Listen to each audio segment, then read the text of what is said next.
Hello there. Today we're back at Cuivre River State Park. We'll hike the Hamilton Hollow Trail and the Frenchman's Bluff Trail. I actually debated whether to come out here again after last week. We were out here for the Big Sugar Creek Trail. I picked up so many ticks, it was pretty bad. And mostly they were the small ticks too that are hard to find. When I took my socks off at the end of the day, there were like a dozen of them stuck in my feet.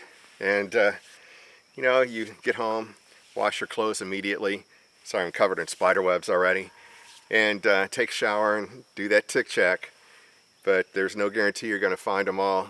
Sort of passed some on to my wife during the night. She was not a happy camper. So if I get that many ticks this time, then this park is off limits till this winter. Now down south in the Ozarks, it's been a really good year for ticks. I've maybe had 0 or 1 per hike. But I probably had 50 or 60 last week when I was out here. We'll see how it goes today.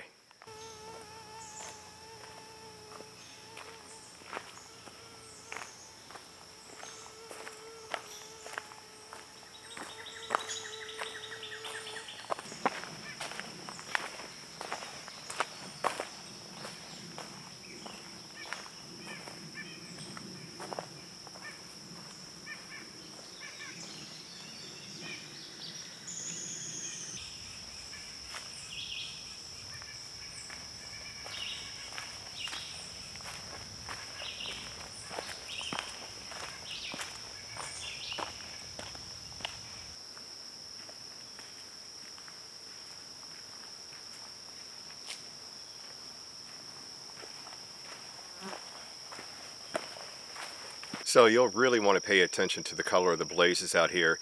Sections of both these trails overlap with sections of 2 other trails. The Hamilton Hollow Trail is blazed in blue. No, I'm sorry, in green. Frenchman's Bluff in blue.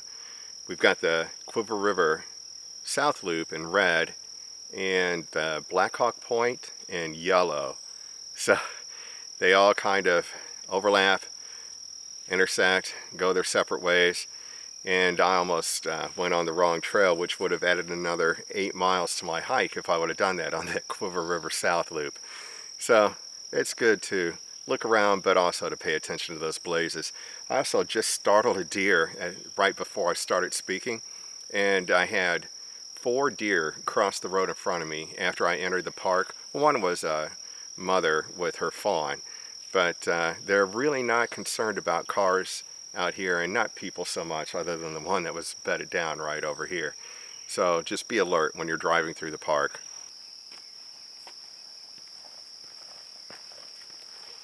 Oh, and did I mention you're going to pick up chiggers out here too? It's just part of summertime.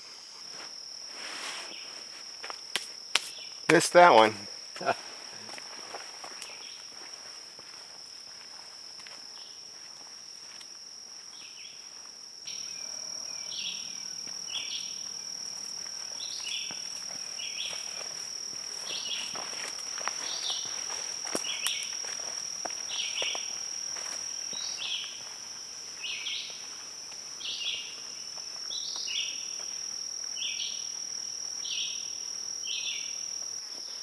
This trail has a lot of stream crossings. They're all dry today though.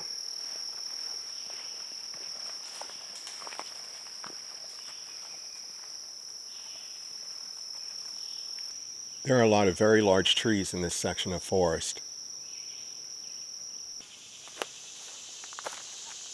Now, this is interesting. An old drinking fountain in the middle of the woods. We're probably half-mile in from anywhere, the parking area for the trailhead at least. So in the 30s, the Civilian Conservation Corps, during the Depression, was hired all across the country to build parks and buildings. So all the stone buildings and bridges you'll see in this park, and this water fountain, which is now in the middle of nowhere, would have been built by them. I know I've said it before, but I'll say it again, you never know what you'll find in the middle of the woods.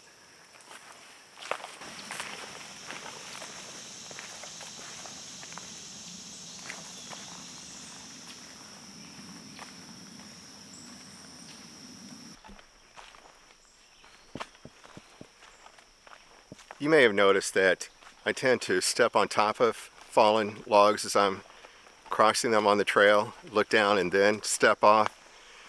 That's because you never know when there's going to be a snake on the other side.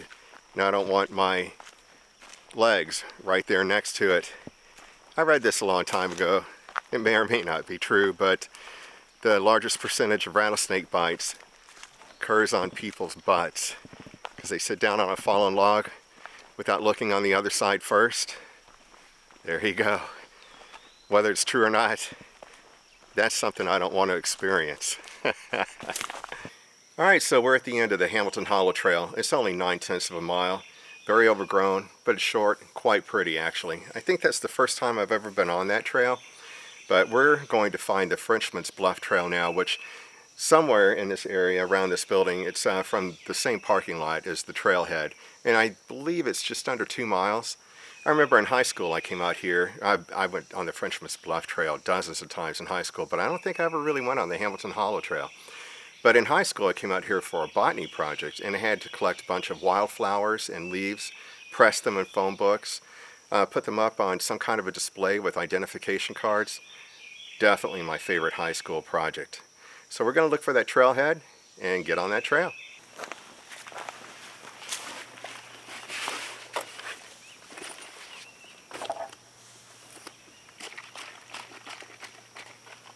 Cheers.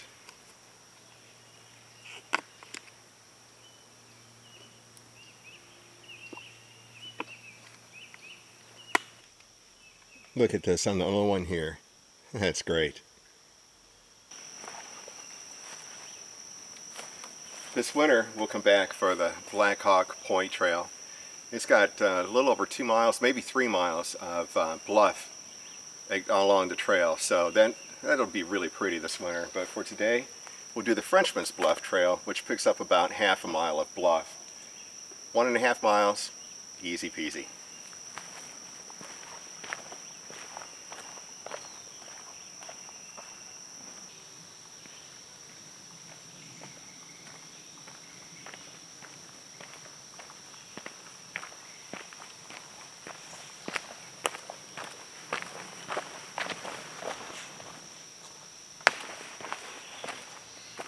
They do such a great job of blazing the trails out here. Even I can't get lost.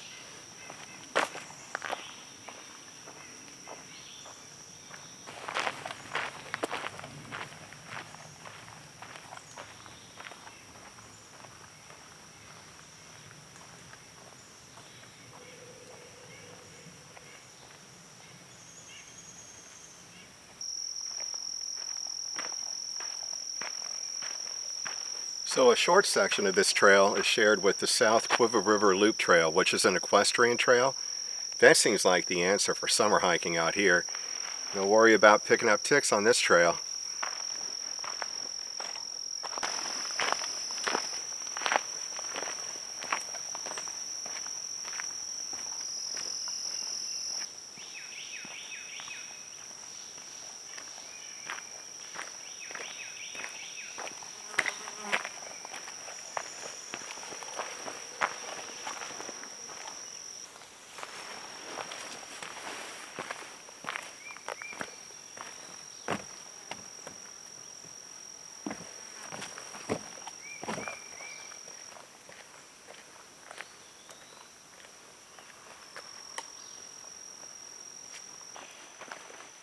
So this is a lollipop trail.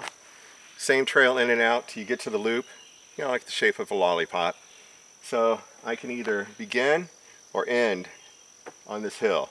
I think I'll end coming downhill.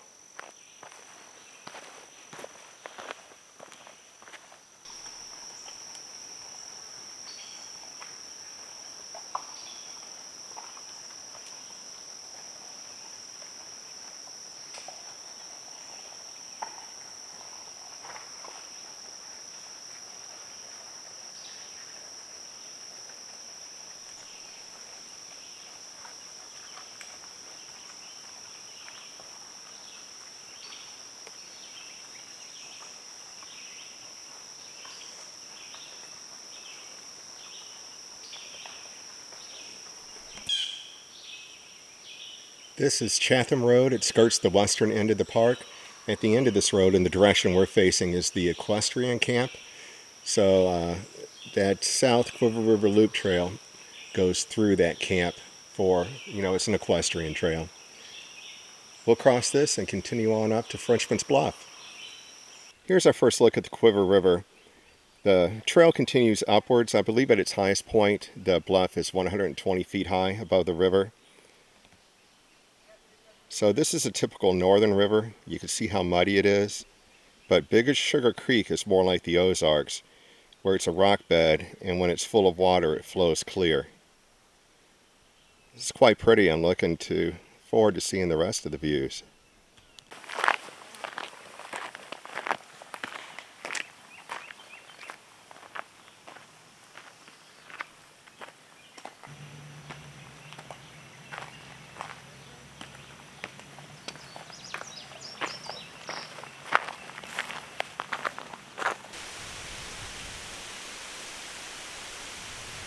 Oh, that breeze is nice.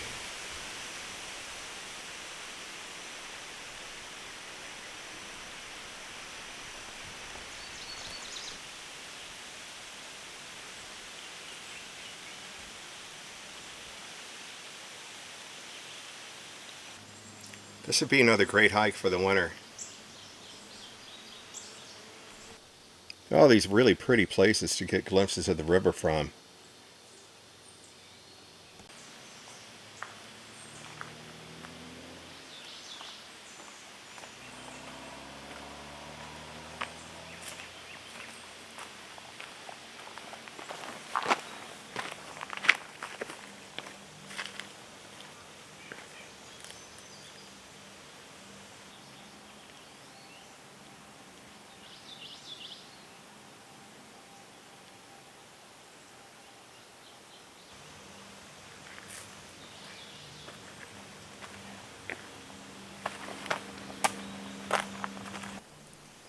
When the leaves are off the trees, you can see for miles from up here. Mostly rolling farmland, some woods and hills. What a beautiful day. Look at all that corn. Gorgeous sky, too.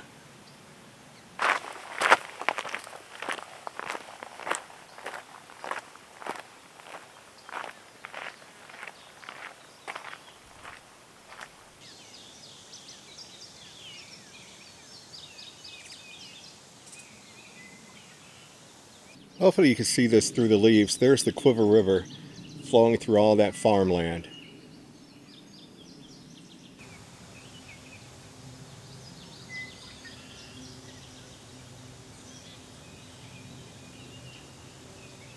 Here we have the river just below us. It kind of snakes around through the valley. You can see it off in the distance. And in the far distance, it kind of looks like a quarry operation going on. And of course, all the cornfields.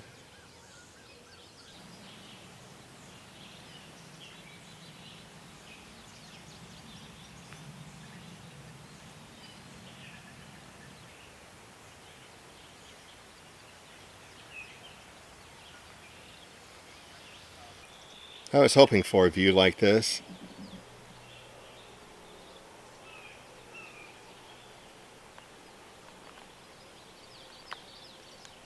I think I'll just sit here a spell. Wow, it's hot. So this area has really developed since the last time I was here.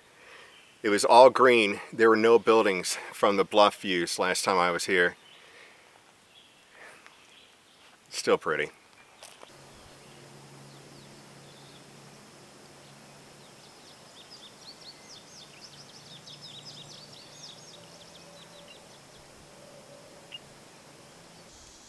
Alright, I've got to go down there. I will give a warning though, be careful on loose gravel. It's pretty tricky. Totally worth it.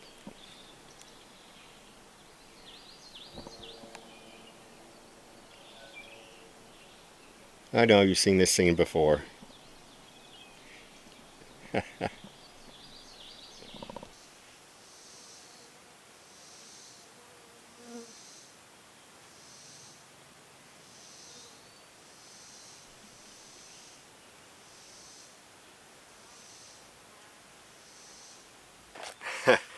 So I missed the turn for the Frenchman's Bluff trail. Noticed that all the blazes were red. There were no more blue ones. Turned back around. I wasn't too far down the trail to that really wide open gravelly area with the view.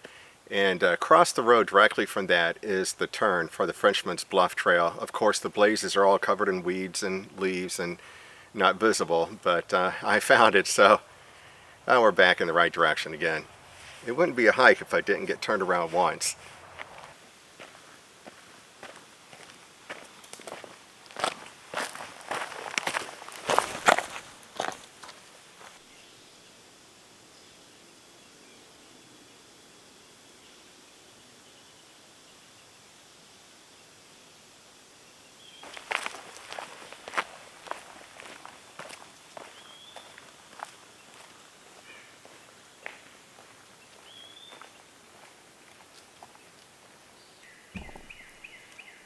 So these are the hills I used to forage as a teenager.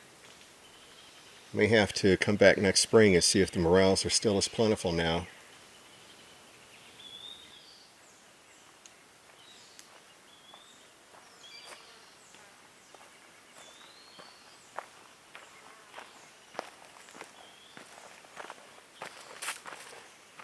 I really enjoy coming to the same areas during all 4 seasons. Each season has its special charm, really.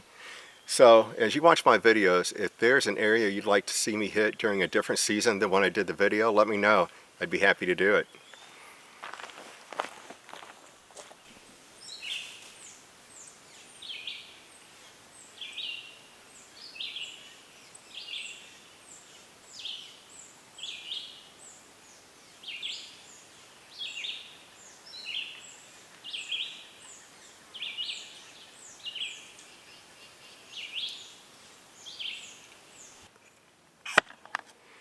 Well, that's it for today's hike.